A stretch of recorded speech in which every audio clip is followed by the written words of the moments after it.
at the Fan Expo in Toronto, Ontario with Rick Yorgason of the name of Longbow Games, was it? Longbow Games. Longbow Games. And he's going to give me a little demonstration of the video game that he's been that they've developed. Yep. Okay, so this is it's a lot like other strategy war games that you might be used to. It's sort of similar: left click to select, right click to attack, and that's the stuff you'd be used to. The really neat thing about this game is at any point you can actually zoom out and it just changes to this map of miniatures. So there's no load screens between battles or anything. It just keeps zooming out farther and farther to all of ancient Greece. And it's a lot more fluid than other strategy games, because if you find yourself in the middle of a battle like I am here and you need to send in more reinforcements, all you do is go to your next city over, grab some guys and send them in, and they'll start helping out right away. And so you'll find that small skirmishes will build up into large field battles as people send in their recruits. You might also notice that I've been issuing orders while the game is paused. So as soon as I unpause my game here, my troops are going to execute those orders. So it's sort of the best of both worlds between real-time and turn-based.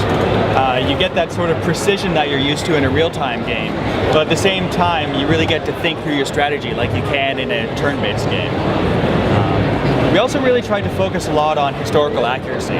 You can see over in this part of my kingdom, I've got dotted lines connecting everything together, and these are my supply lines. If these were to get cut off, it would stop the flow of food into the city, and the city would start to starve. And that's the way that a lot of cities were taken historically, so we really wanted to make that a viable tactic in this game. As far as history goes, we also tried to bring that along in the historical campaigns as well. So this campaign here is the start of the Philip of Macedon campaign, where you play the father of Alexander the Great, who had conquered and united all of ancient Greece. And in the other two campaigns you get to play as Athens and Sparta during the Peloponnesian War. And all the campaigns really play quite differently, whereas this one is more about expansion, the other ones are more about capturing and controlling key points. And if you don't want to play the historic quests, there's also a sandbox mode. So there's actually 26 factions in the game, all of them are playable, and they all really play quite differently. So it's really quite interesting. You can spend lots of time playing it. Did you have yours? Very cool. And this is a Canadian-based, Toronto-based company. Yep.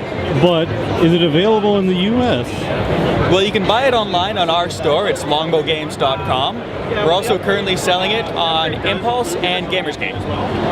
Okay, and do you get more money if you get it on longbow.com? We get a little bit more if you buy it on our site, yes. So support indie developers. Absolutely. Looks like a really cool game. I've never seen one quite like it where, like you said, it's all done in one map and you just zoom in and zoom out. Yep. And I also love the feature that you can set things up on pause and then have them go, but it's a real-time game. That's always been, there's a lot of games that we sort of fell a little bit short in giving you that full feeling of every aspect of war.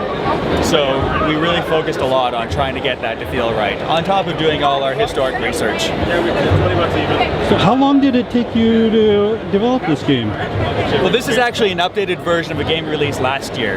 And the original game, we wrote the engine ourselves completely from scratch, and that took us about 5 years to develop.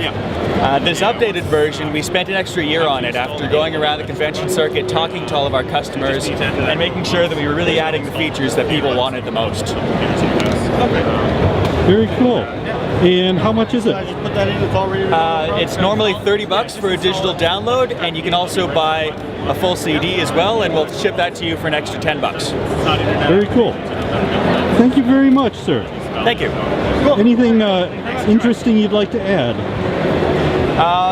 I'd just like to say support independent developers. Absolutely. Thank you very much. Thank you.